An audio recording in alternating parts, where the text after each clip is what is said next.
आदिवासी आश्रमशाळेमध्ये खुद आदिवासी मंत्री धारणीत असताना विषबाधा झालेली आहे आणि एकामागून एक 3 शाळा तिथे प्रभावित झाल्या. 200 ते 300 विद्यार्थी गंभीर स्वरूपात त्यांचा उपचार सुरू आहे आणि असं असताना कुठलाही फौजदारी गुन्हा दाखल होत नाही. हा मोठा खरं तर याच्यामधलं गांभीर्य आहे.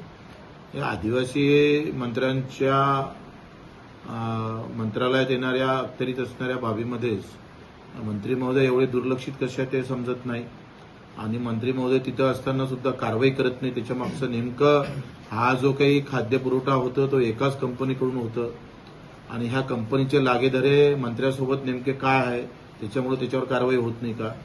फौजदारी जर कारवाई संबंधित कंपनीवर झाली नाही, जो अन्न पुरवठा करतं त्याच्यावर जर कारवाई झाली नाही तर 29 तारखेला आम्ही इथल्या प्रकल्प अधिकारी जे बसतात पीओ तिथे त्याच्यावर आम्ही घेराव टाकल्याशिवाय राहणार नाही.